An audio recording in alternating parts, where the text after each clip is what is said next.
Hola, muy buenas tardes, amigos, amigas, amigas de Ambiente Fractal. Hoy estamos evento más, un encuentro fractal más. En este mes de junio no tuvimos encuentro en el mes de mayo debido a que por tiempo nuestras invitadas, ¿verdad? Logramos coordinar este encuentro para hoy, así que en junio probablemente tengamos dos eventos. El 1 de junio, probablemente a eso del tercer sábado tendremos otro encuentro fractal con otra invitada que pronto estaremos anunciando. El día de hoy nos convoca un tema hermoso, un tema muy amplio, un tema innovador. Tenemos a dos especialistas en bioética y el tema que estaremos abordando hoy en nuestro programa es bioética, conservación de la naturaleza y cambio climático. Hoy nos acompaña Sara Mora Ugalde.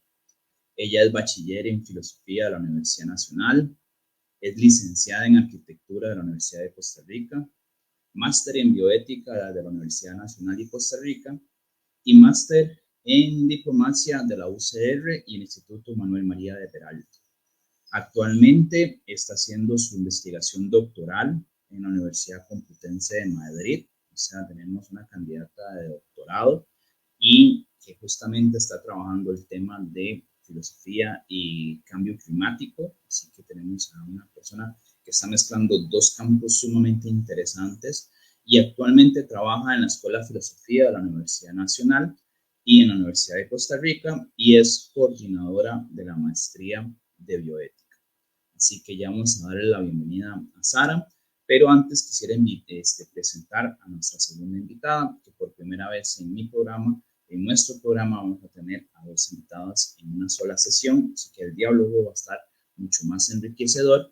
Ella es Irene Araya González, ella es profesional graduada en Ingeniería Forestal con un máster en bioética. De hecho, felicitarla porque acaba de tener su graduación de su maestría e hizo un trabajo muy interesante que tuve la oportunidad de leer.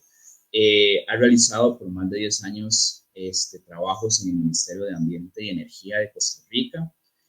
Sus áreas principales de investigación son la evaluación de impacto ambiental, la gestión de áreas silvestres protegidas en el Sistema Nacional de Áreas de Conservación, y en el ejercicio de su función le apasiona la aplicación práctica de la ética, especialmente su vinculación con la conservación de la naturaleza, buscando dar respuestas innovadoras a los desafíos ambientales. Destaca la bioética aplicada a las ciencias ambientales como un aporte innovador a su ámbito profesional. Así que bueno, le damos la bienvenida a Sara. Sara, un gusto que estés acá con nosotros. Agradecidísimo por aceptar la invitación y con vos vamos a darle un poquito más de enfoque a la parte de cambio climático, ¿verdad? Así que no sé si quieras dar unas palabras de bienvenida. Sí, hola, buenas tardes. Más bien les agradezco muchísimo la invitación. Para mí es un gusto poder compartir con ustedes el día de hoy. Muchísimas gracias, Sara. A vos las gracias. Y Irene, que nos acompaña desde Barba en este momento. Un gusto, Irene. Qué gusto tenerte por acá también. Así que te damos el espacio para que nos des también tu bienvenida. Hola, buenas tardes. Gracias, Sebastián, por la invitación y muy contenta de compartir con Sara, por supuesto, estos temas que son tan relevantes y de verdad que muy importantes y nada, muy agradecida por el espacio en estos encuentros. Perfecto. Muchísimas gracias. Bueno, como ustedes saben, ¿verdad? Esto es como un espacio más de diálogo, un espacio más de conversación, ¿verdad? Así que no tenemos como un guión tan elaborado, ¿verdad? Pero sí vamos haciendo algunas preguntas generadoras ahí para que ustedes tal vez puedan ir ilustrándonos un poco desde su experiencia. A mí me interesa mucho siempre iniciar con conceptos bastante básicos, ¿verdad? Y tal vez, Sara, ahí vos que ahorita estás como coordinadora de la maestría, y Irene también, que lo abordó un poquito luego en su tesis de grado, de posgrado, perdón, es la diferencia entre bioética y ética ambiental, ¿verdad? Y cómo se relacionan estas dos para trabajar en temas de conservación, en temas de la parte ambiental y y en la parte de ecología, que son temas que realmente nos llaman muchísimo. Eso no sé si Sara más para responder. Sí, claro, muchas gracias. Bioética es un campo muy grande. Es, imagínense ustedes lo que es tomar toda la sección de ética de filosofía y mezclarla con cualquier disciplina que tenga que ver con la vida. Y ahí tienen bioética. Es ética aplicada a la vida. Entonces, puede ser que hayan personas que trabajen bioética desde profesionales de la salud como médicas, médicos, enfermeras, enfermeros, microbiólogos. Tenemos estudiantes de ingeniería agrónoma como Irene, ingeniería forestal, veterinaria.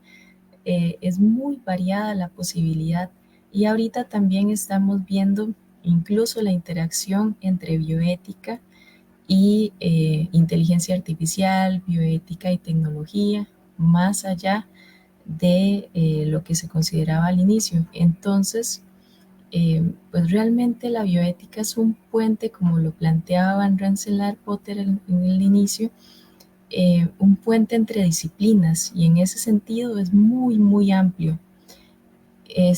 Ética ambiental vendría a ser la aplicación de la ética en una sola área, ¿verdad? Que también es muy, muy amplia, pero en ese sentido, pues tendríamos que hacer una diferencia porque no estaría incluyendo todas las otras áreas de salud, eh, como salud clínica, investigación con seres humanos, investigación con animales no humanos, de ese otro tipo de campo que también se incluye en bioética. Entonces, solo para tomarlo en cuenta, realmente bioética es un área muy, muy grande que tiene las posibilidades de realizar reflexiones en muchas áreas. Y creo que esa es una gran riqueza y una gran oportunidad también, a pesar de que, por supuesto, es un gran desafío porque hay mucho por hacer y se requieren pues personas interesadas como Irene que vayan abriendo caminos.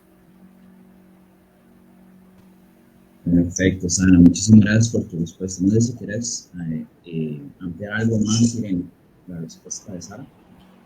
Claro, aquí ya se vino el aguacero. Enhorabuena. Sí, tal vez la bioética muy inicialmente, cuando Fritz Jack, como en 1970, más bien 40 y tanto, ¿verdad? La integraba a todas las ciencias de la vida, ¿verdad?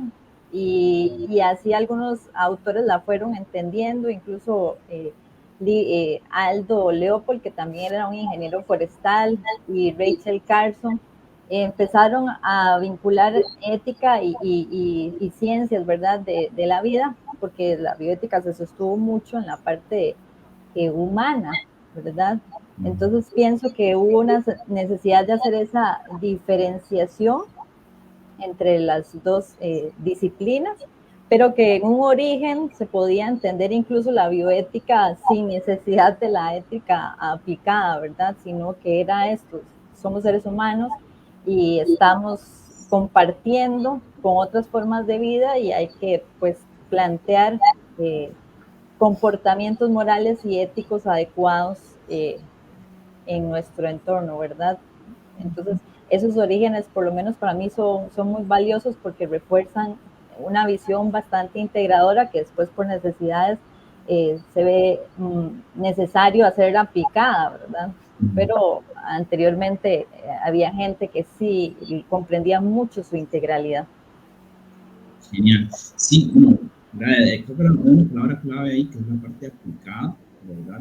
A veces todos estos términos filosóficos se vuelven muy abstractos o muy teóricos, ¿verdad?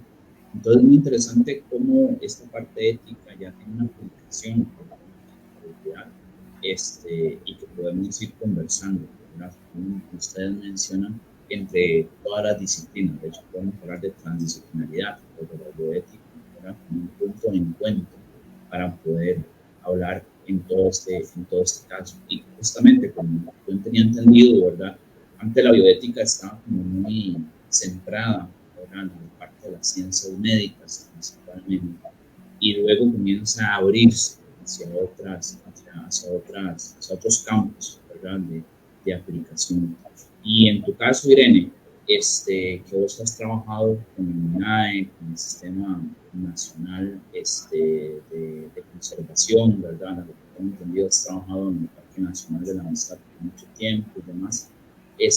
¿Cómo llegaste a llegar, ¿verdad? ¿Cómo llegaste a construir, ¿verdad?, esta idea de hacer una tesis de maestría donde puedas aplicar estos principios bioéticos, ¿verdad?, a todo lo que son los sistemas de conservación? ¿Cómo llegaste a explorar estos campos para que tengamos un trabajo pionero, si se quiere, porque realmente es un trabajo muy bien elaborado que hiciste, donde podemos ya hablar de estos dos puntos, ¿verdad?, de principios bioéticos mezclados con principios de conservación, ¿verdad?, de áreas silvestres y tu trabajo, ¿verdad?, que estás analizando. Entonces, ¿cómo llegaste ahí? ¿Puedes contarnos un poquito del desarrollo de tu trabajo en relación a la conservación? Sí, en realidad, cómo llegué incluso a la bioética, ¿verdad? Y todo parte del cuestionamiento, ¿verdad? Creo que el pensamiento crítico es clave en la bioética, en la filosofía, en la ética, y eso ya venía en mí construyéndose. ¿Por qué los seres humanos no logramos tantos años que tenemos, que sabemos que hay crisis ambiental?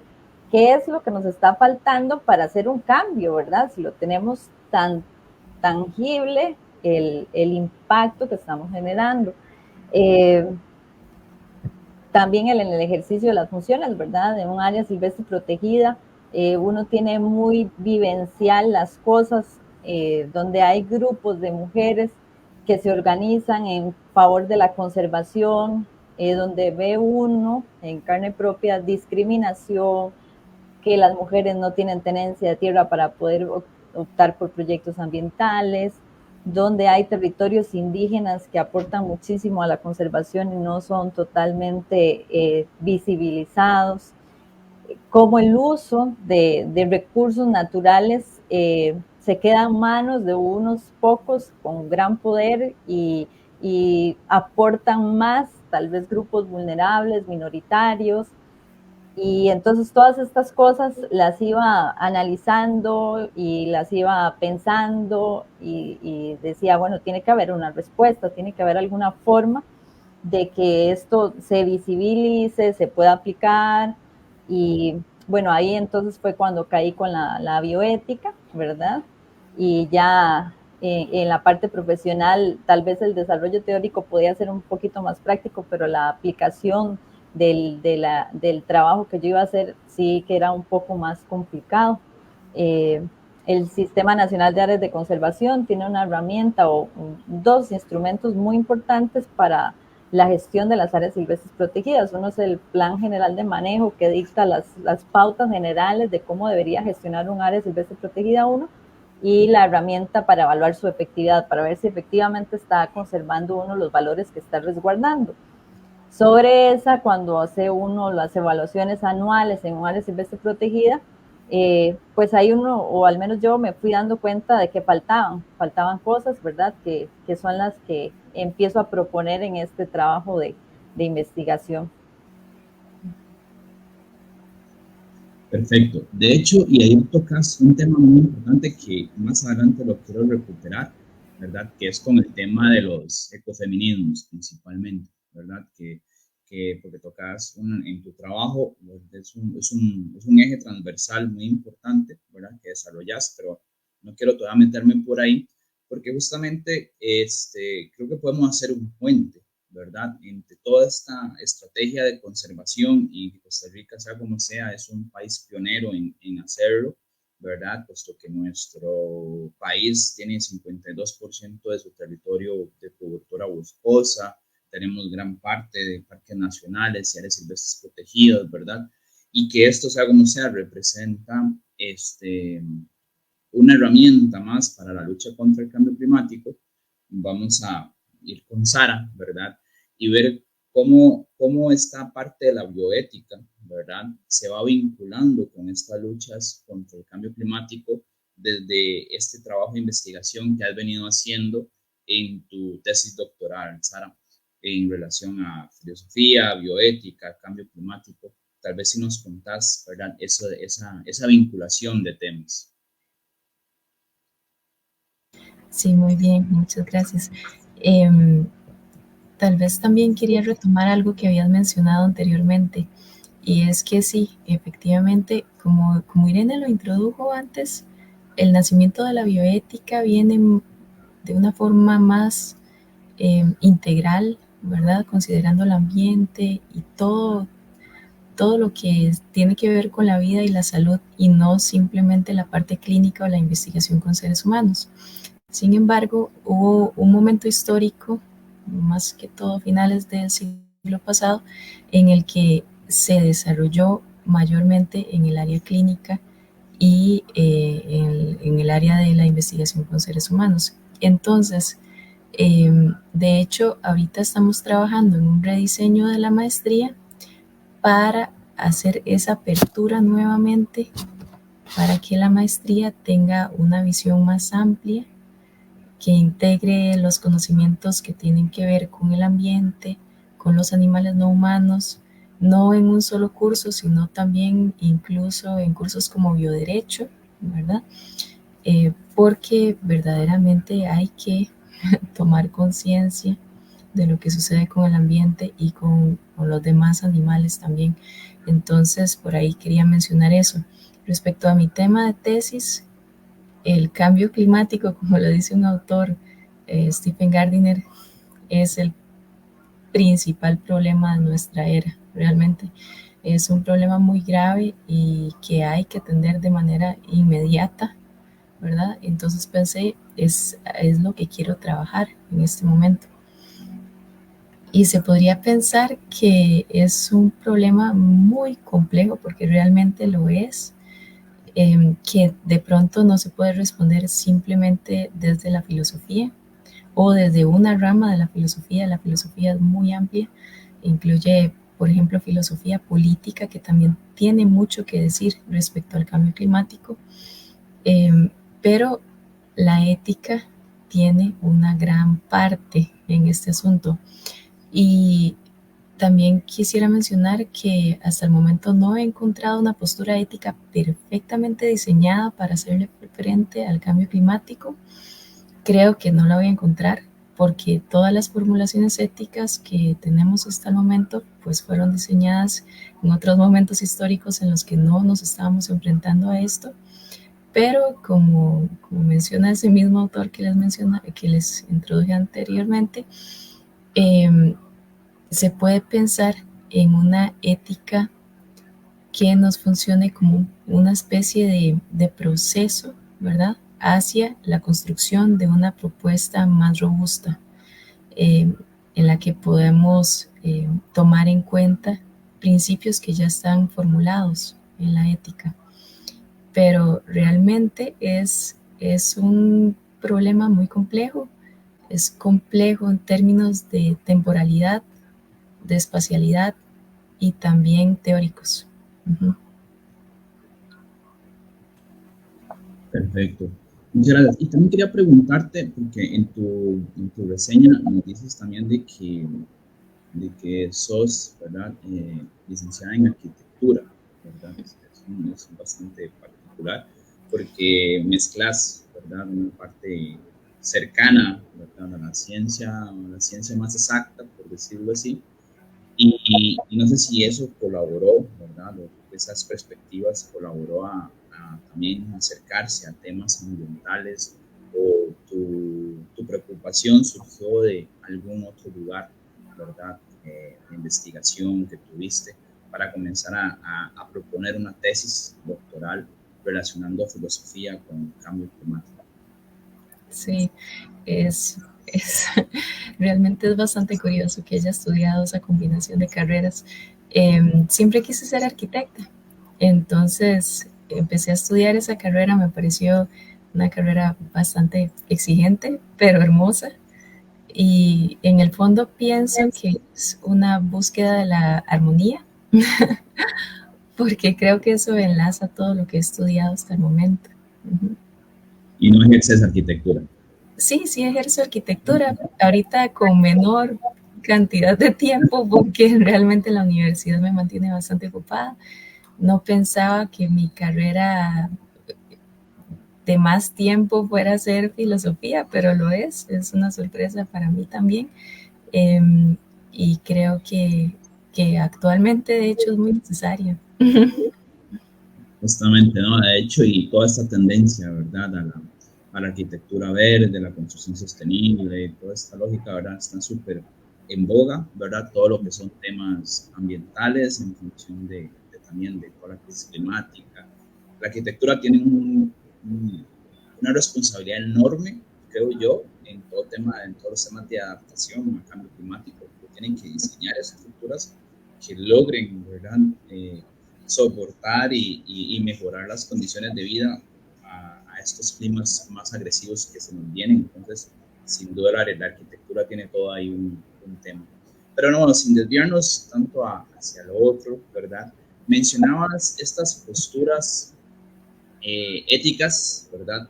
Tan diversas y de hecho, leyendo la tesis de Irene, me encuentro con un cuadrito donde ella hace un resumen, ¿verdad? De diferentes corrientes de ética ambiental y habla, por ejemplo, del antropocentrismo, habla del tecnocentrismo, habla de los animalismos, del especismo, uno que no conocía, que era todo lo que es el teleologismo, y por último habla del ecocentrismo.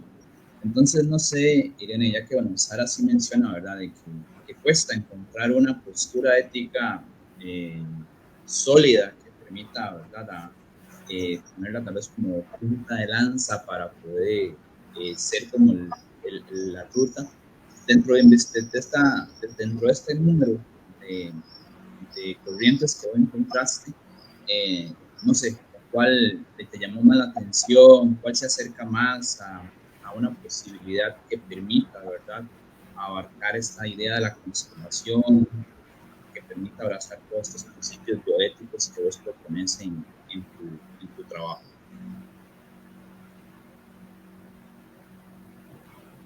Sí, bueno, antes de responder, Sara, cuando le haces la consulta de que también es arquitecta y cómo tiene relación la arquitectura con, ¿verdad? Cambio climático, naturaleza. En realidad yo me pregunto si habrá alguna disciplina, alguna profesión, alguna cosa que no tenga relación con esto, ¿verdad? Y yo creo que no la hay. Ningún oficio, ni ninguna profesión, ni ningún trabajo, nada está excluido, exento de verdad.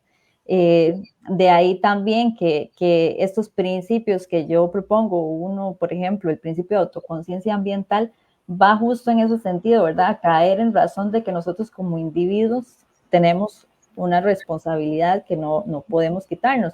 Queremos quitarla, tal vez sí, pero eso era como para complementar que creo yo que no hay profesión ni nada que se escape, ¿verdad? No hay salida.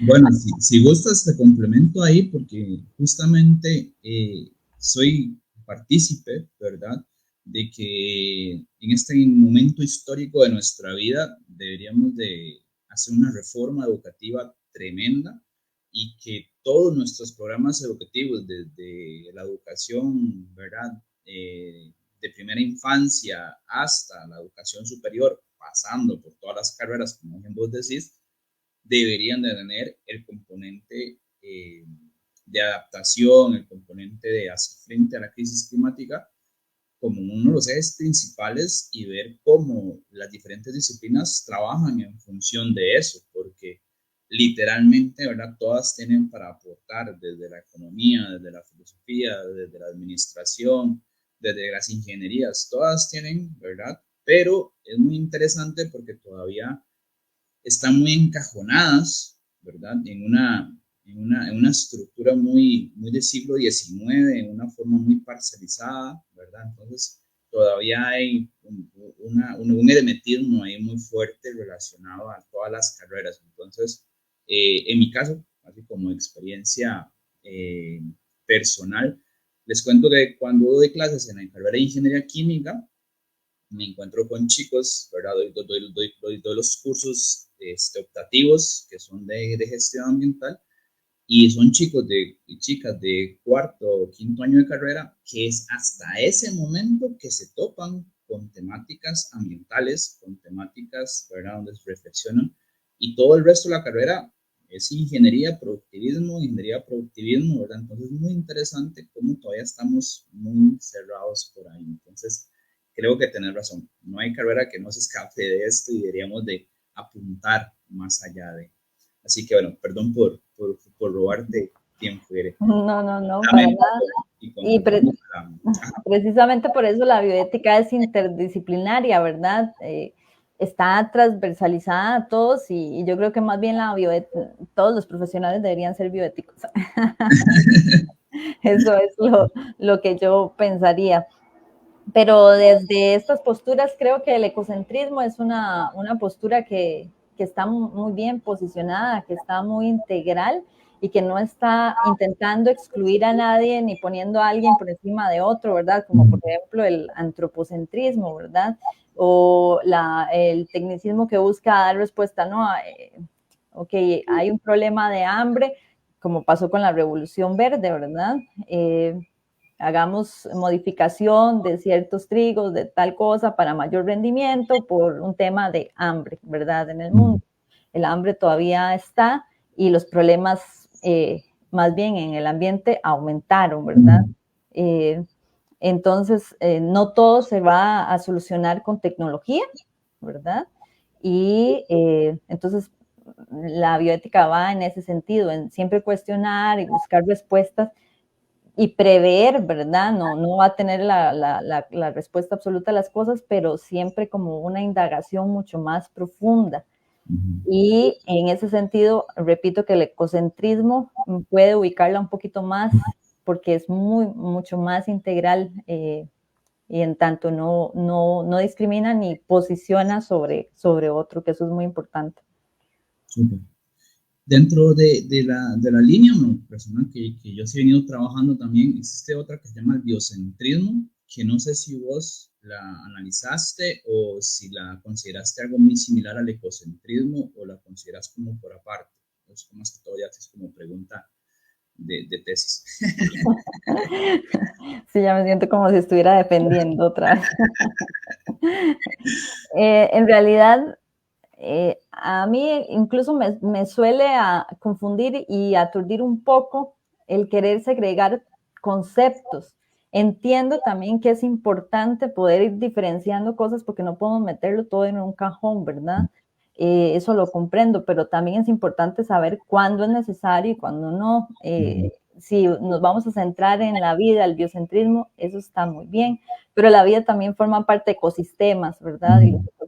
Entonces, el separar algo es más o menos como un fractal, ¿no? Es ver una pieza pequeña de algo que es similar en grande y ahí va, ¿verdad? Entonces, biocentrismo, ecocentrismo son piezas muy similares una de otra. Okay. Sí, que conviven perfectamente. Bien, perdón ahí por el ruido. Sara, y en tu caso, ¿verdad? Todo este trabajo de investigación que estás realizando en relación al cambio climático, estás alineándolo con alguna de las corrientes que hemos venido conversando ahorita en la parte ambiental. Vieras que perdí el sonido por un momento. Sí, dame un segundo, porque el problema es que están hablando los perritos. Entonces, dame un segundo, por favor. No se preocupe.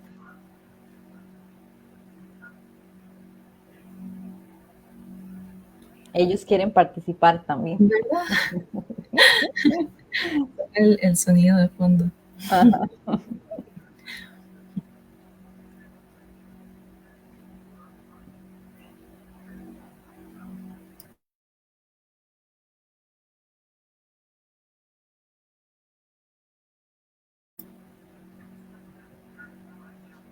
Por acá no está lloviendo tan fuerte, por lo menos. Ya pasó, seguro es que la lluvia se le fue a Sebastián y los perritos se asustan, como en mi caso. Sí.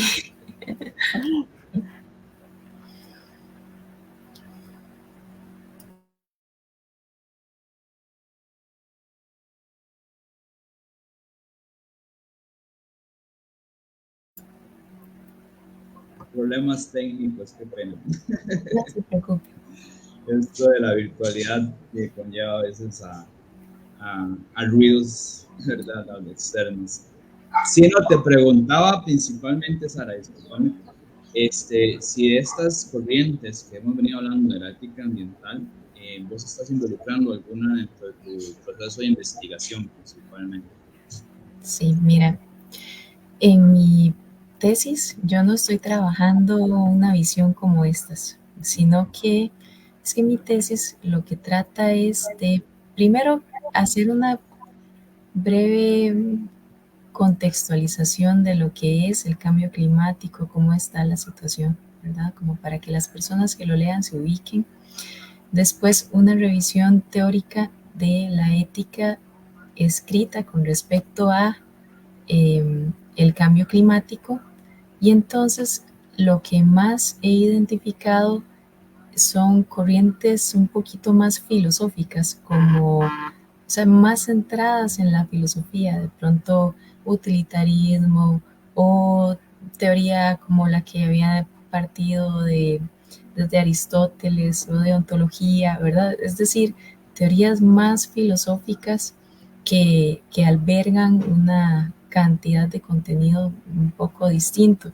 Entonces, después de esto también he encontrado principios que son muy importantes, ¿verdad? Que son referidos directamente al cambio climático, como el principio de justicia, como el principio de responsabilidad, que es uno de los más importantes, o no maleficencia, o el de precaución. Y entonces estos principios, en un posterior capítulo, porque yo sí no he terminado mi tesis, pues los contrastaría con la posición que se presenta en instrumentos internacionales, que también son pues una de las fuentes que incluso sirven para los países para regular todo este tema, ¿verdad? Y para prepararse para hacerle frente al cambio climático. Entonces, quería comparar qué es lo que dicen los filósofos y las filósofas, qué tenemos de teoría fuerte para hacerle frente al cambio climático en comparación con lo que se plantean las normativas, incluso cómo se ha ido modificando ciertos principios a lo largo de la normativa internacional. Hermoso, hermoso trabajo, y veo que tienen como un paralelismo justamente con la tesis de Irene, que ahí te lo voy a preguntar a partir de eso, Irene, porque justamente ahí hace ahí un link muy interesante entre lo que propones y demás. Sin embargo, antes de preguntarle a Irene, quería preguntarte tal vez a qué teóricos o a qué filósofos, ¿verdad?, estás consultando, qué referencias puedes darnos, ahorita como se te viene ahí más presente, como para también guiarnos si a alguna persona le interesa, ¿verdad?, esta temática, también pueda tener de referencias para buscarlos, ¿verdad? Inclusive yo también, que me gusta estar explorando autores, ¿qué autores puedes recomendarnos, ¿verdad?, que estás analizando para hacer este trabajo? Sí, en realidad tengo una lista muy grande, ya como por 4 páginas, pero de los que me han llamado más la atención, por supuesto, Hans Jonas, ¿verdad? Se los recomiendo mucho a Hans Jonas. Vandana Shiva también plantea algo muy interesante, que de hecho compartía con un colega de filosofía. Él fue el que me lo recomendó porque ella no habla ni siquiera de cambio climático, sino de caos climático, ¿verdad? Y hace esa diferencia para anunciar, no, es que esto no es que ahí está cambiando, ¿verdad? Es que estamos ante un caos, un verdadero caos. Entonces, es esa diferencia en el concepto que, bueno, lastimosamente tal vez no podríamos hacerla del todo porque realmente ya el concepto se ha ido posicionando.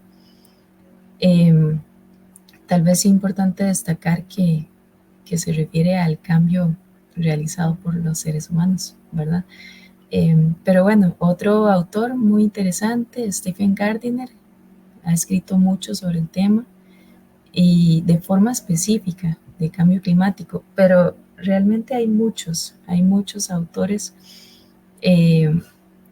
Lo que tal vez me ha costado más es encontrar autores también de de Centroamérica, que estén trabajando el tema. Eso creo que es como el vacío más fuerte. He encontrado muchísimos autores de Estados Unidos, de Gran Bretaña, Alemania, Europa, incluso Sudamérica, pero Centroamérica no, y por acá también tenemos mucha afectación, ¿verdad? Sí, es interesante porque de hecho muchas veces se habla de un pensamiento latinoamericanista, ¿verdad? En la parte mucho de ecología política, ¿verdad? Donde aparecen figuras como Enrique Leff, aparecen figuras como Eduardo Gúñigas, aparecen figuras como Silvia Rivera Consucanqui, o aparecen figuras como Leonardo Boff, ¿verdad? Que ahora, antes de la charla, hablaba con Irene de Leonardo Boff y de Mark Hathaway, ¿verdad? Que tiene un libro ahí muy de cabecera que me encanta, que es el Estado de la Liberación, ¿verdad? Muy de la lógica, ¿verdad? De toda de la teología de la liberación ochentera de que los Boff participó y mezcla filosofías, ¿verdad? Orientales. Entonces, sí es llamativo, ¿verdad? De que a nivel filosófico tal cual, ¿verdad? No se encuentre una postura tan fuerte, siendo Latinoamérica tal vez a veces referente en temas, ¿verdad? De ecología política principalmente, ¿verdad? Pensamiento decolonial, o no sé si es algo más específico o un poquito más alejado de lo que estás investigando vos. Sí, es que, digamos, propiamente Centroamérica, ese es el campo que más me ha costado buscar, ¿verdad? De Sudamérica sí, entonces una parte de Latinoamérica sí, sí siento que está más presente, que hay una mayor producción. Argentina, Colombia, Chile, ¿verdad? Hasta Brasil también, pero bueno, realmente esto todavía no ha terminado, ¿verdad? Es una tesis en proceso. Y creo que podés vos ser la centroamericana que comience a sacar la bandera ahí de poner la cuestión filosófica dentro del cambio climático y que seas un referente centroamericano también, espero vos. Sí. Respecto a los principios, retomando un poco y retrocediendo un poco a tu respuesta que mencionas, ¿verdad? Mencionas el principio de responsabilidad, mencionas el principio, bueno, ahora Irene mencionaba el principio de autoconciencia ambiental y demás. Irene hace, de hecho, ¿verdad? Una evaluación muy interesante. Ella plantea algunos principios bioéticos dentro de su trabajo de maestría y comienza a realizar una comparación entre algunos tratados, ¿verdad? Internacionales y principalmente una comparación entre la legislación actual en relación a las áreas silvestres protegidas para determinar qué tanto, ¿verdad? Se apegan estos principios a nuestra legislación actual. Entonces, Irene, quería preguntarte un poco cómo hiciste ese trabajo, ¿verdad? Esa evaluación me interesa mucho, porque sí me llama mucho la atención de que en los resultados, ¿verdad? Principalmente a nivel constitucional o o a una ley muy específica de conservación, tus resultados es que tienen debilidades importantes, ¿verdad? En acoger estos principios que consideras tal vez como básicos dentro de tu propuesta. Sí, a nivel de acuerdos internacionales, hay muchos acuerdos, ¿verdad? Muchos tratados, pero algunos, como la Agenda 2030 o la Declaración del Convenio de Diversidad Biológica, ya más recientes estaban como englobando los iniciales, ¿verdad? Entonces, mi trabajo se enfocó como en los más centrales, más recientes y que yo sabía que ya tenían contenido de convenios y tratados más viejitos que ellos, ¿verdad? Entonces, seleccioné la Declaración de Estocolmo, la Carta Mundial de la Naturaleza, Cuidar la Tierra, la Declaración del Río, el Convenio sobre Diversidad Biológica, que son acuerdos que están totalmente marcados a nosotros que somos los profesionales en áreas de las ciencias ambientales. Agenda 2030, el Acuerdo de París y a nivel nacional la normativa que tiene vinculación directa con áreas y especies protegidas y conservación de la naturaleza. La Constitución Política, Ley Forestal, Ley de Biodiversidad, Ley Orgánica del Ambiente. Y sobre cada una de ellas lo que hice fue leerlas y entender qué eran los principios que estaban hablando, qué era lo que querían como orientar, ¿verdad? Y entonces todas con diferentes ideas, pero siempre esto es como muy similar, así lo fui entendiendo cuando estaba haciendo el trabajo, como las religiones, ¿verdad? Las religiones tienden a algún punto, ¿verdad? Hacen una tendencia, pero hay siempre un acuerdo común. En todas, usted posiblemente uno va a encontrar que el respeto es principal, independientemente de la religión, o etcétera, ¿verdad? Entonces eso fue un poco lo que yo dije, bueno, aquí hay como muchas religiones, muchos acuerdos, muchos tratados, pero ¿cuál es el punto central que quieren decir, ¿verdad? Y ahí fue cuando comencé a sacar, bueno, esto me huela que es un principio de tal y a tal, y ahí fui sacando los principios. Y después, bueno, dije, bueno, me gusta también saber qué tanto están permeados estos principios en la realidad. Y pues casi como que no era sorpresa, yo sabía que los principios que están más referidos al ser humano eran los que iban a estar más presentes, digamos. Ejemplo, la responsabilidad compartida o el principio de precaución, ¿verdad? Ya hay que actuar con cierta medida ¿verdad? Pero siempre pensando en el ser humano, ¿verdad? Que puede tener no algún beneficio. Y principios como la gestión inclusiva, el reconocimiento de la diversidad cultural, saberes ancestrales, autonomía de la naturaleza, muy débiles, ¿verdad? Poco presentes, precisamente porque tienden más a principios a otro sujeto, ¿verdad? Incluso aunque sea la diversidad cultural y saberes ancestrales, ya sabemos que los pueblos originarios son también minoritarios y en muchas ocasiones lamentablemente no se ven como el grupo social mayoritario que tiene mandato, ¿verdad?, sobre la sociedad, y igual las mujeres, ¿verdad?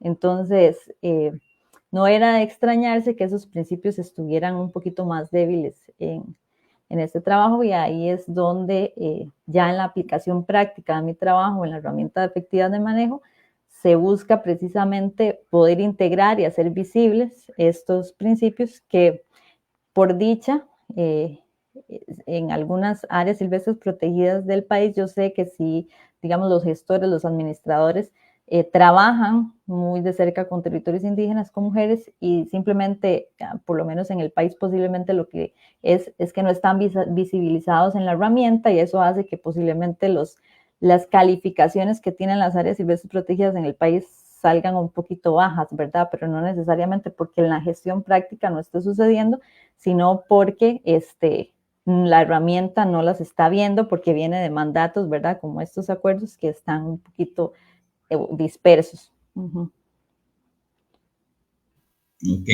perfecto, te agradezco. Aprovecho que estás contestando, ¿verdad? Porque, bueno, tenemos varios comentarios en las redes, ¿verdad? De hecho, Petra Pels y Silvia Chacón han estado, ¿verdad?, ahí comentando bastante, principalmente Silvia hablando de que Sara está profundizando en las bases teóricas, ¿verdad?, que es muy oportuno, dice Silvia Chacón. Pero Petra nos hace una pregunta ahí, y no sé, tal vez vos, Irene, que trabajas un poco más, y nos pregunta que si podemos comentar un poquito sobre la situación actual sobre el refugio Gandoca Manzanillo. No sé si vos tenés algún conocimiento respecto a esto, y tal vez vincularlo tal vez un poco con tu trabajo, porque aquí puede surgir un poquito también otra pregunta que le puedo lanzar a las dos, ¿verdad? Que es el evidente retroceso que hemos tenido a nivel país, ¿verdad? En toda esta lucha de la conservación y la lucha contra el cambio climático. Entonces, tal vez podemos ahí aprovechar la pregunta de Petra como para ver qué, a partir de ustedes, desde sus diferentes expertices, ¿verdad?, se han notado, ¿verdad?, algún retroceso, alguna situación en particular en esta administración. Entonces, no sé, Irene, si empezás vos y luego tal vez Sara. Gracias, y gracias a Petra, es la... Correcto. Tal vez más bien si ella pudiera externar mejor la inquietud con respecto a Gandoca Manzanillo, perfecto, le podemos colaborar para responder la inquietud de ella.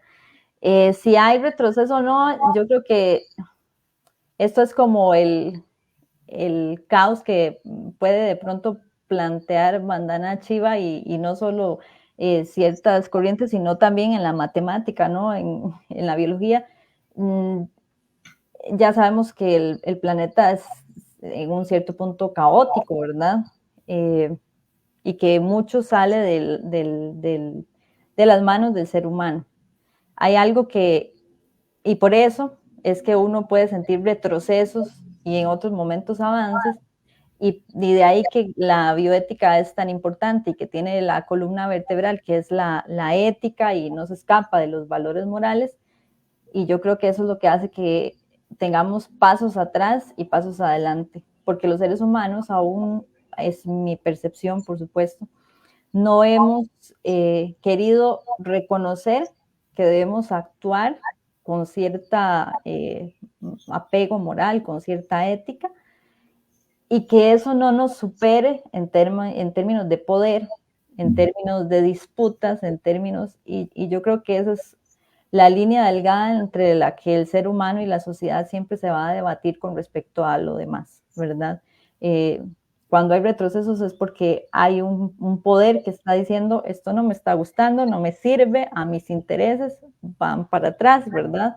Llega otro que con buenas intenciones también tiene poder y dice, no, retomemos, ¿verdad? Como pasó en Brasil, ¿verdad? Después de Bolsonaro, entonces ya hay un avance después de un retroceso, y ahí va la cuestión, ¿verdad? Pero todo el tema medular para mí radica en los valores, en la ética, ¿verdad?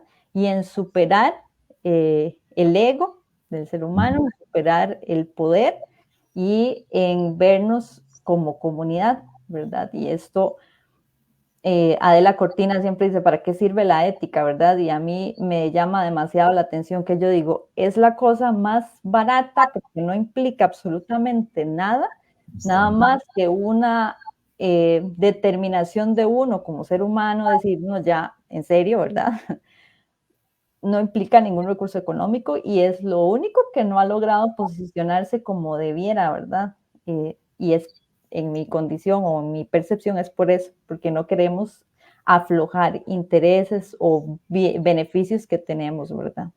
Claro, el apego, ¿verdad? Diría por ahí, en el estado de la liberación, ¿verdad? Todo ese apego, y que es una perspectiva muy budista, ¿verdad? Ese apego al poder, a lo material, ¿verdad? Y demás. Y claro, coincido con vos completamente. No sé si Sara quisieras comentar algo más. Yo nada más quisiera agregar la importancia del diálogo, realmente, ¿verdad? En el país, un diálogo responsable, comprometido y que de verdad busque soluciones para el país. Creo que en esta dirección hace mucha falta que exista un comité de bioética nacional, que no hay ahorita. De hecho, a la maestría de bioética nos llegan muchas consultas y no, a ver, la bioética por principio es, como lo decía, con muchísimas disciplinas, una integración de personas bien preparadas que desde sus formaciones pueden aportar para tomar una mejor decisión.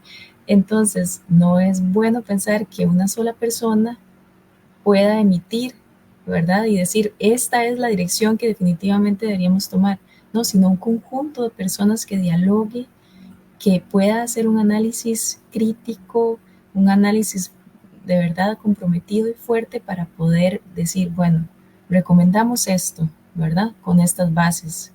Entonces, en ese sentido, creo que es sumamente importante pensar seriamente en crear un comité de bioética nacional.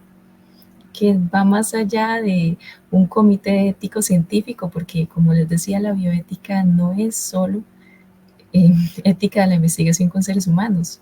Entonces, todas esas otras áreas que quedan por fuera, ahorita no tienen cabida en un comité ético científico y no hay un comité nacional. Eso sería muy interesante, ¿verdad? Y bueno, la academia, como decía, podría comenzar a proponer cosas así, ¿verdad? Claro. Y creo que también la UCR también tiene una maestría bioética, si no me equivoco, ¿verdad? Es la misma. La misma, sí, es Universidad Nacional, Universidad de Costa Rica. Entonces, y bueno, a partir de ahí podría buscarse algún espacio, ¿verdad? Para hacerlo. Sí, Pero, ahorita, perdón, ahorita estamos trabajando con una posibilidad de hacerlo desde CONARE, pero vamos a ver si esto se puede consolidar. Me parece, está súper interesante, ¿verdad? Porque en un país, si se quiere, ¿verdad? Que ha venido siendo un laboratorio, hemos autodenominado, ¿verdad? De políticas ambientales, ¿verdad?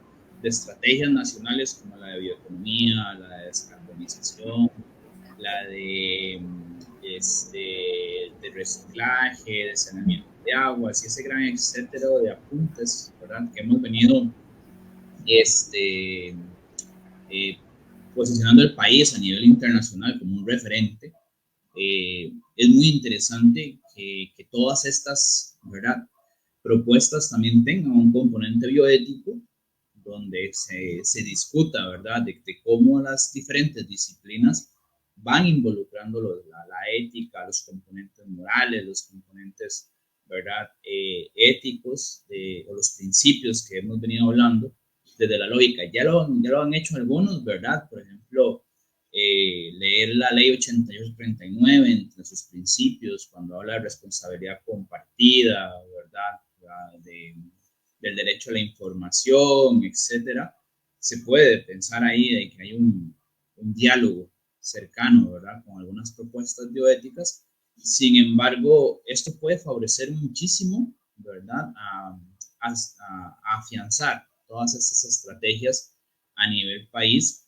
Y me imagino, por ejemplo, en un área como el SINAC, que cada día está tratando de fortalecer todos los sistemas de conservación, ¿verdad? En un país tan biodiverso como nosotros, podría funcionar muchísimo que dentro del SINAC también haya una comisión de bioética.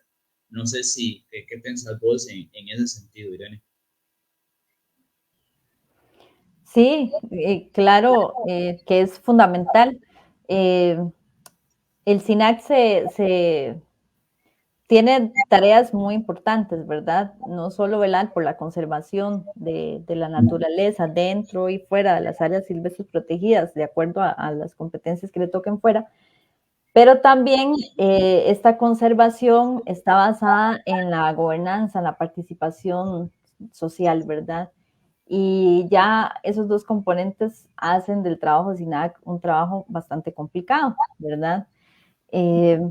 Entonces, siempre se van a encontrar dilemas éticos en estas dos áreas, ¿verdad? Ya uno podría ir pensando, por ejemplo, con el canal seco, que se tuvo que hacer una reducción de un área silvestre protegida. Ahí se presentan algunos dilemas, ¿verdad? Que era o es preciso que se pudiera incorporar la bioética, incluso la manipulación genética, ¿verdad? El consentimiento voluntario de los pueblos indígenas, que cómo se está abordando este tema, realmente están bien informados, la transparencia en la información. Bueno, hay muchos temas que son debates muy importantes y que por supuesto requieren de un apoyo y una palanca bioética para fortalecer y robustecer la gestión del SINAC. Súper, claro, porque justamente todas estas áreas protegidas, ¿verdad? No son únicamente competencia del SINAC, sino que hay una cuestión comunitaria, interinstitucional, de muchos actores tratando de liderar, ¿verdad? Corredores biológicos, áreas protegidas iniciativas privadas, refugios y demás, y se complejiza, ¿verdad? Bastante todo este trabajo. Y sea como sea, también muchas veces entran intereses particulares en medio, ¿verdad? Que hay que lidiar con eso y lo complica bastante. De hecho, se puede pensar, ¿verdad? Tirando un poco más arriba hasta una futura política, ¿verdad? De bioética nacional para plantear, ¿verdad?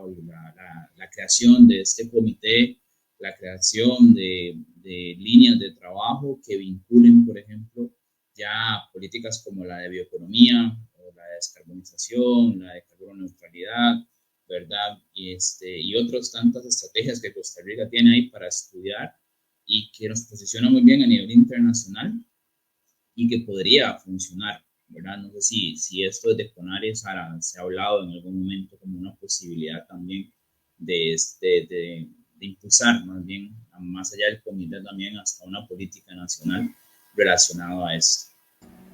Si realmente vamos por partes, tenemos que hacer en este país. De hecho, creo que no nos aburriríamos nunca en ese sentido, porque por hacer. Claro. ¿Y cómo creemos que aporte una política de bioética o un comité de bioética nacional a todo este quehacer literalmente ambiental y vos, pues, desde la filosofía, ¿verdad?, aplicada en cambio climático, ¿cómo podría fortalecer todas estas estrategias para la adaptación al cambio climático, que es un tema tan necesario de discutir en nuestro tiempo?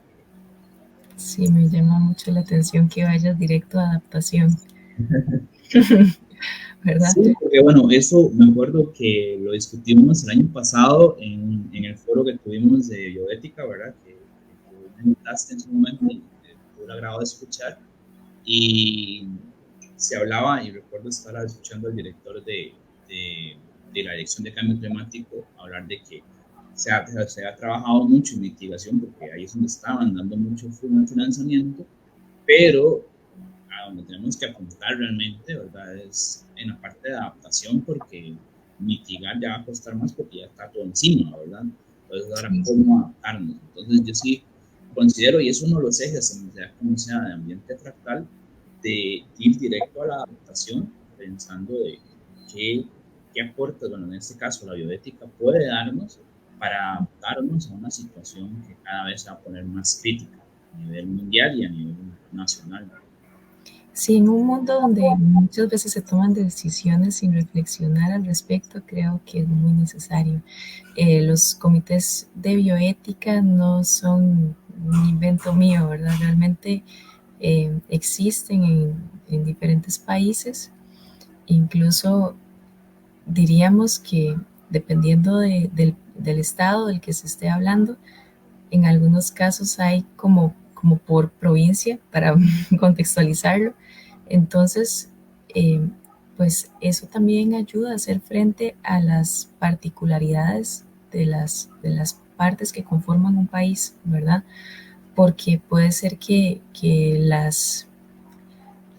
los desafíos que se enfrenten en cada una de estas partes de nuestro país puedan tener condiciones muy distintas y complejas. Entonces, imagínense ustedes qué bonito sería tener un comité de bioética que abarcara la zona norte, otro que abarcara las áreas costeras, ¿verdad? Por decir algo, pensando en las zonas que usualmente se dejan de lado, ¿verdad? O no tienen pues dirigidas tantas políticas públicas como se considera necesario. Entonces creo que es importante y que sería una gran oportunidad. Sin embargo, es un proceso, ¿verdad? Como te decía, vamos empezando. En algún momento se intentó en el pasado y pues no se pudo, pero vamos a ver hasta dónde se puede llegar esta vez. No, esperemos que avance poco a poco, ¿verdad? Todas esas iniciativas, porque aportan, ¿verdad? Sea como sea.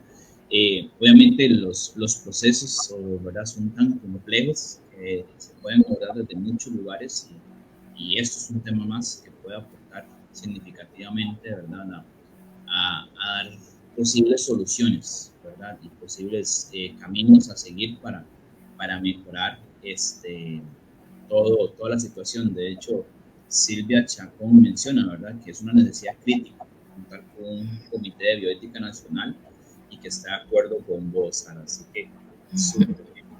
Bueno, me gustaría ir como cerrando un poquito ya el programa. Lo hemos abordado bastante. Entonces, bueno, quisiera preguntarle a Irene, a partir de su trabajo, ¿verdad?, de investigación en todo este tema de conservación ambiental, ¿cuáles son las principales conclusiones que llegaste en función de la bioética, la conservación a nivel Costa Rica, ¿verdad? ¿Qué posibilidades se está haciendo bien, por ejemplo, qué estamos haciendo bien, qué se puede mejorar en este tema? Entonces, tal vez si nos contás un poquito, Irene, en ese sentido. Sí, por dicha el país ha sido abanderado por alguna u otra razón, porque recuerdo mucho el foro que se trabajó de cambio climático con el exministro, ¿verdad? Y él hacía una reflexión interesante, ¿verdad? Que a veces adoptamos tendencias de otros lugares, ¿verdad? Y bueno, tenemos que trabajar por esto y tal vez no somos nosotros los responsables directos del cambio climático, por ejemplo.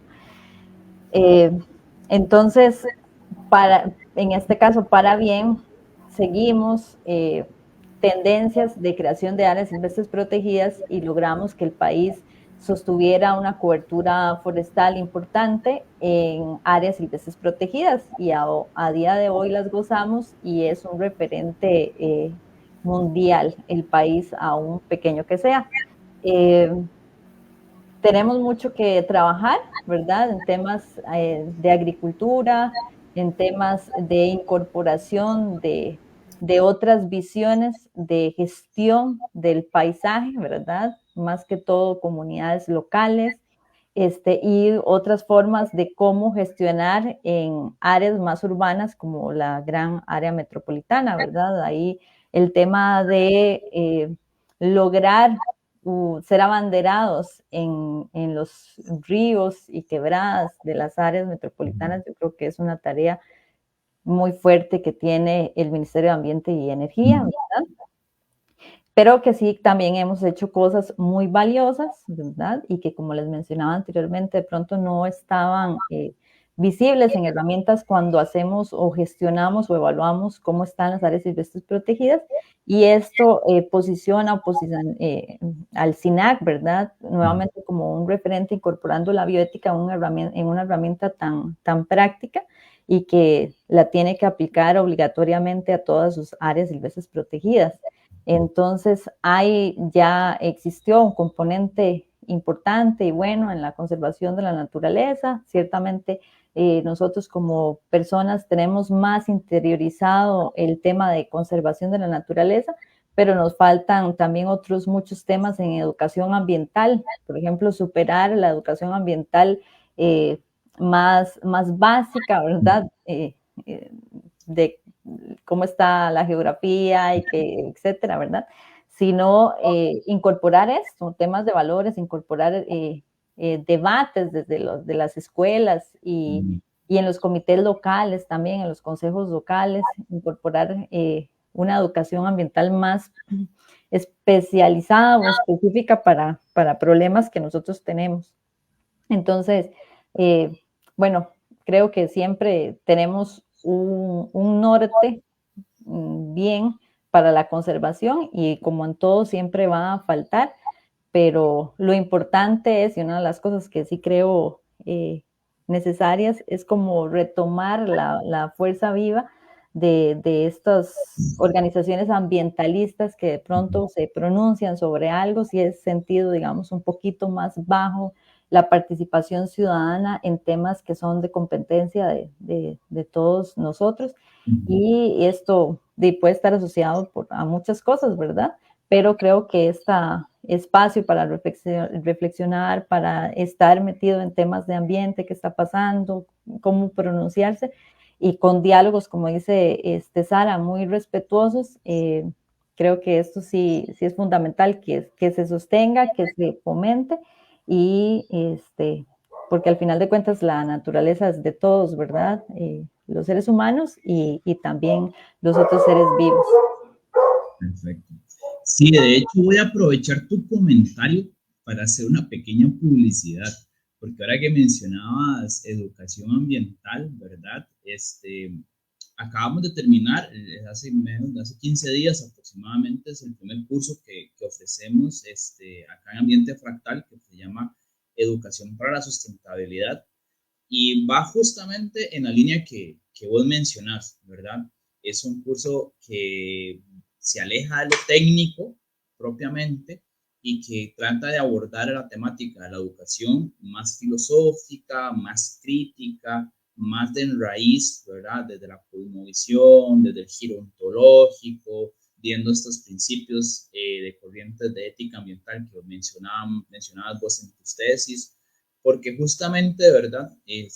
A veces, y eso es una crítica que yo generalmente hago a la educación ambiental, se vuelve muy técnico, ¿verdad? Se vuelve de cómo separar residuos, de cómo hacer compostaje, de cómo preservar o de cómo...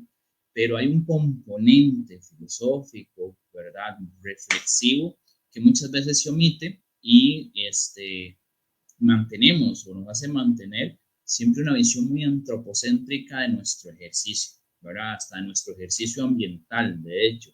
Se vuelve un poco un antropocentrismo más débil, ¿verdad? Que justamente también vos lo mencionas en tu trabajo. Y pero igualmente antropocentrismo tal cual, ¿verdad? Entonces, así como publicidad, ¿verdad?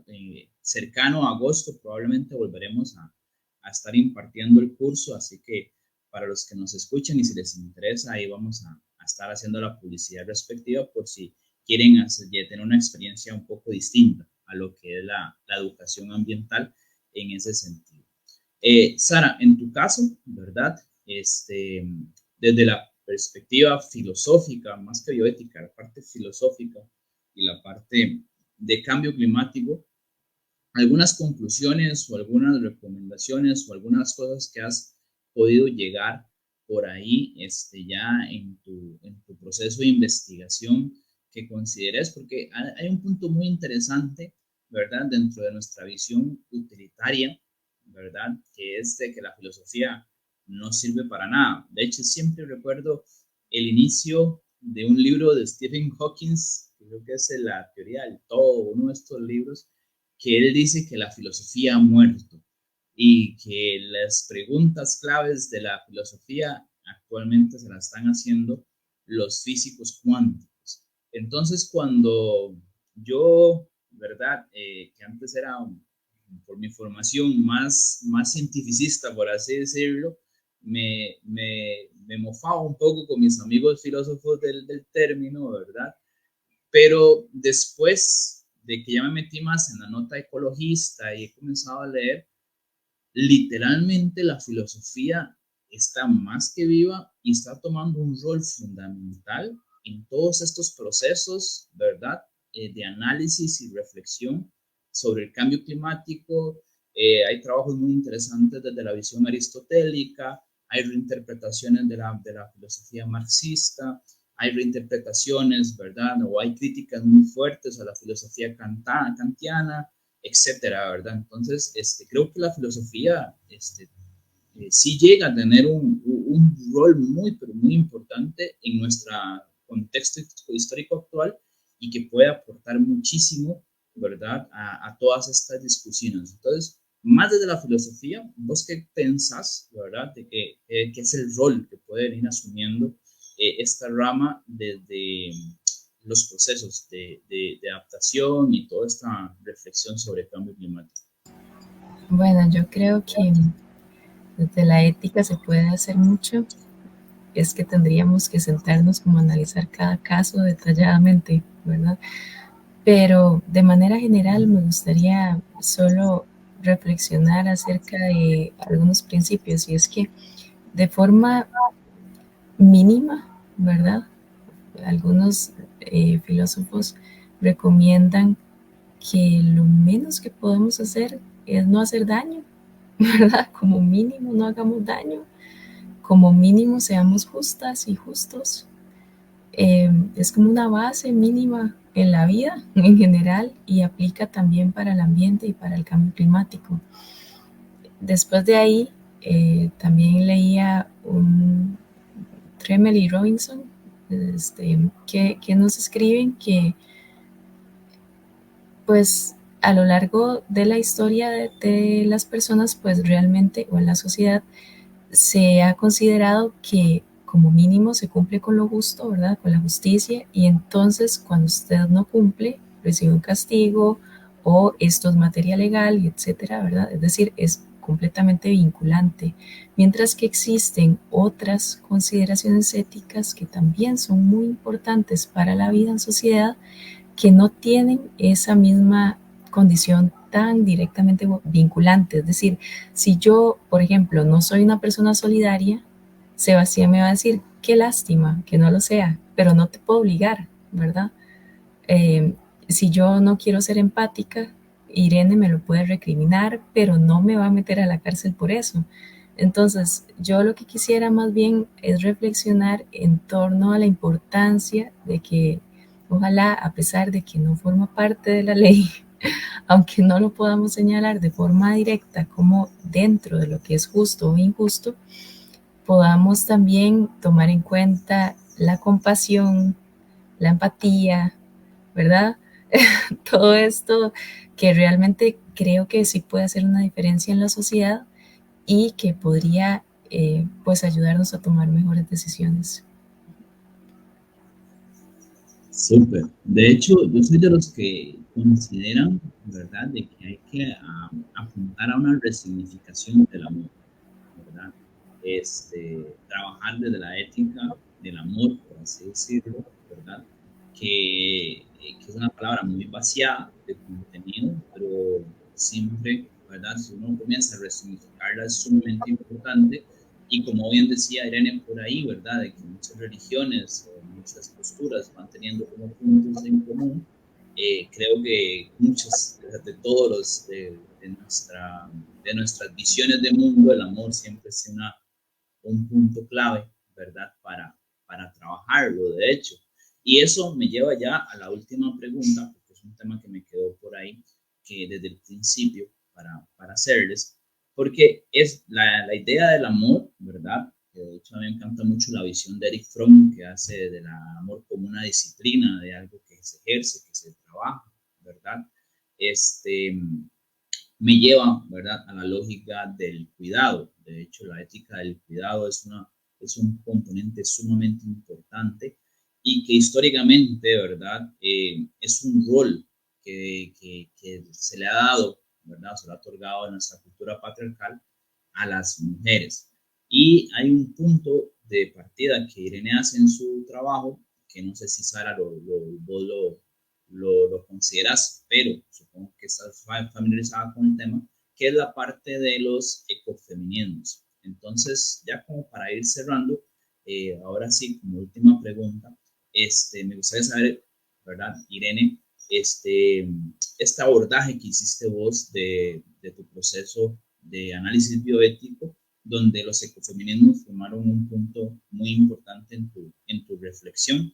Y no sé si Sara, ahí podrías aportar, ya sea si estás abordándolo en tu trabajo de investigación o, ¿verdad?, a partir de tu conocimiento teórico, el rol importante que tienen los ecofeminismos en todas estas lógicas, ¿verdad?, de la ética del cuidado en función de las perspectivas ambientales. ¿Irene? Sí, cuando toqué el tema del ecofeminismo es porque, bueno, dentro de los principios fundamentales para la conservación de la naturaleza está la gestión inclusiva, referente a, más que todo, resaltar el papel de las mujeres, ¿verdad? Y también de otros grupos vulnerables. Y pues hay posturas que dicen que las mujeres por naturaleza ya somos compasivas, ya traemos el tema de cuidado naturalmente, sabemos distribuir bien los recursos, y hay otras posturas que dicen que esto es un tema social, ¿verdad?, que nos han impuesto desde niñas, y que lo hemos desarrollado, pareciera casi natural, ¿verdad?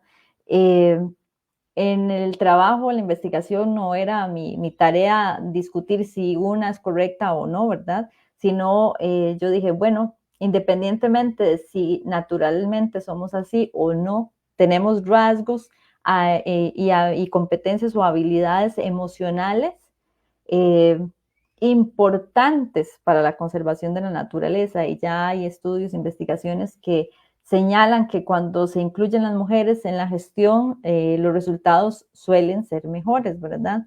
Entonces yo dije, bueno, si tenemos rasgos que nos caracterizan y que son fundamentales para la conservación, entonces vamos a resaltar esos rasgos, y que también es necesario que esos rasgos se potencien y se internalicen también en los hombres, ¿verdad? No que quede excluido solo para nosotras, sino que ya sea para todos.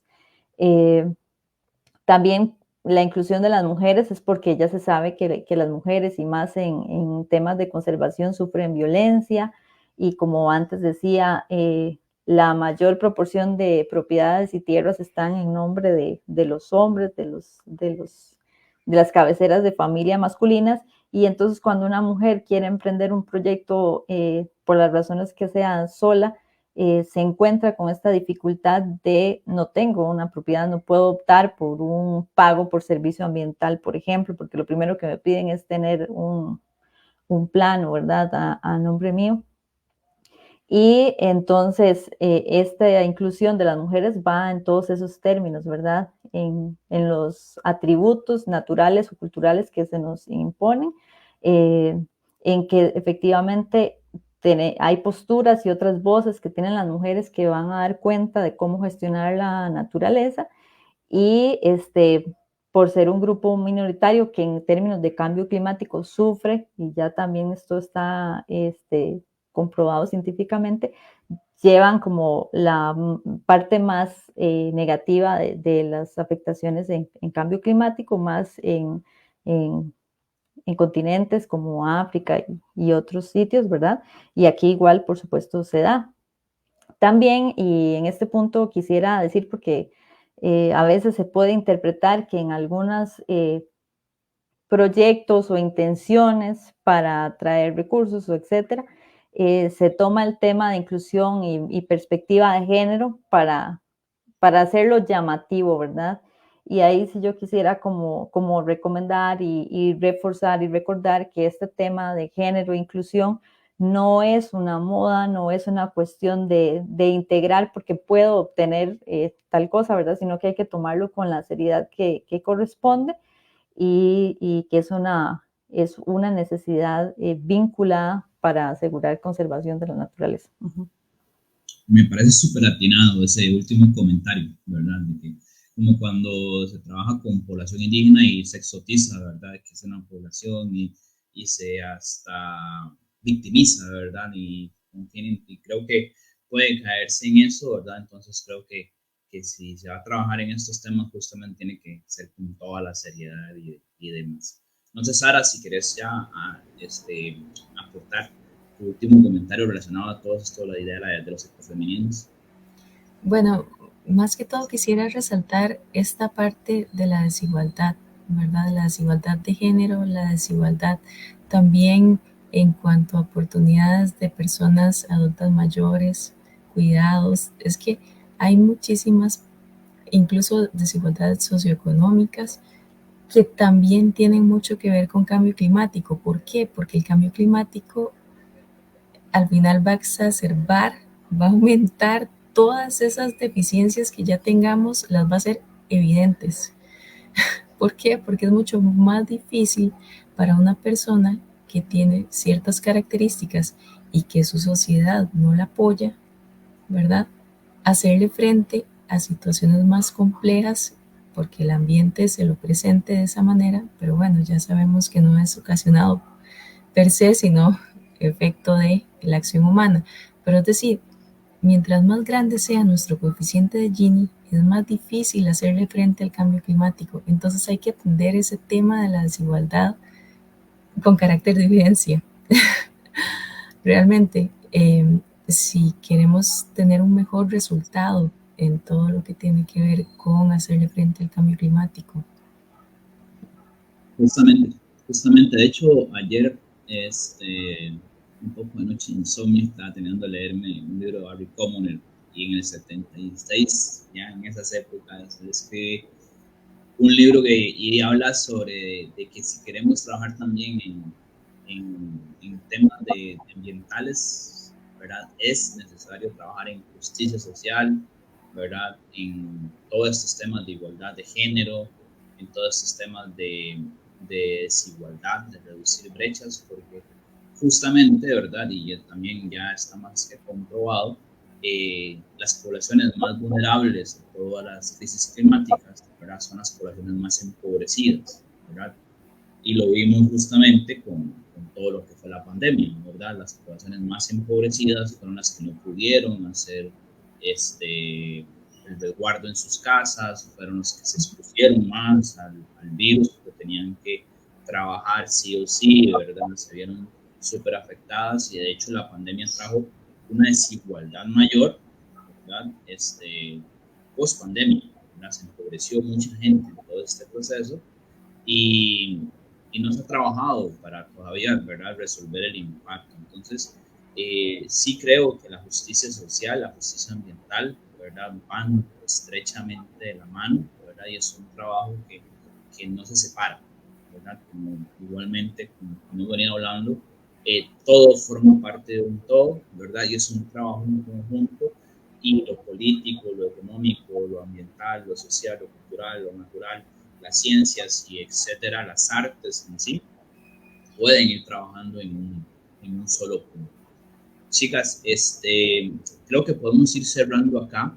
Realmente me quedo muy satisfecho con todo su trabajo, muy contento con todas sus respuestas. De hecho, Irene nos deja hasta una tarea muy grande como hombres, porque es una de las cosas que también he venido reflexionando un poco, y es pues el ecofeminismo es una rama que a mí me ha interesado mucho, me llama mucho la atención, y esta idea del cuidado, ¿verdad?, que ha sido un rol muy de género, muy impuesto para las mujeres, a nosotros nos toca, ¿verdad?, como hombres ir asumiendo esos roles también, y no solamente, ¿verdad?, los roles de cuidado hacia otras personas humanas, sino los roles de cuidados hacia los animales no humanos, y los, ¿verdad?, y la naturaleza tal cual, ¿verdad?, porque muchas veces los hombres son los que se alejan, ¿verdad? Y eso por experiencia los digo, se alejan mucho, ¿verdad?, de estas actividades ambientales, de participar en actividades ambientales, porque lo ven como actividades de mujeres, por así decirlo, ¿verdad? Entonces todavía hay como roles muy marcados. Agradezco montones sus participaciones, sus respuestas tan profundas, sus aportes. Realmente son dos profesionales admirables que profundizan montones en su trabajo. Creo que este encuentro ha sido exitoso, dado que ampliamos muchísimo, ¿verdad?, desde la bioética, desde la filosofía, la conservación, cambio climático, abordamos desde las temáticas país, entonces fue muy completo. Entonces realmente me siento muy agradecido con ustedes, así que tal vez en 30 segundos, tal vez si pudieran hacer un comentario final para despedirse del público que nos escucha o nos va a escuchar a futuro, como para cerrar su intervención. Irene. No, muchísimas gracias nuevamente por el espacio, y nada, que siempre intentemos tener conciencia sobre nuestro actuar. A veces puede ser un poco cansado, pero es importante no alejarse de tener siempre conciencia. Súper, gracias. ¿Y Sara? Pues de mi parte también agradecerles por el espacio y por la escucha en este momento. Y quisiera robarle las palabras a Hans Jonas y compartirlas con ustedes, porque me encanta el principio de responsabilidad que dice: obra de tal manera que los efectos de tu acción sean compatibles con la permanencia de una vida auténticamente humana sobre la tierra, ¿verdad? Y pensar qué es verdaderamente auténtica, cómo podemos mantener la posibilidad de vivir una vida así en la Tierra. Perfecto, muchísimas gracias. Le agradezco un montón a Silvia Chacón, que ha estado comentando en las redes, ¿verdad? De hecho, dice maravilloso, muy integral y útil esa visibilidad de Irene Araya. Ceder el poder a la mujer en temas de ambiente como estrategia me parece excelente, Irene. A Petra Pens y a las otras 5 personas que están ahí observándonos, ¿verdad? En vivo, y a quienes nos van a escuchar en algún momento, ¿verdad? En diferido, pues esto queda grabado acá en la página de Facebook de Ambiente Fractal y va a quedar grabado en, posteriormente en el canal de YouTube también de Ambiente Fractal para que nos busquen. Así que bueno, agradezco muchísimo a Irene, a Sara por el tiempo, por el espacio y a ustedes por estar acompañándonos en Ambiente Fractal, en un encuentro fractal más y nos vemos dentro de poco con un nuevo programa. Saludos y muy buenas tardes a todas y a todos. Chao, hasta la próxima.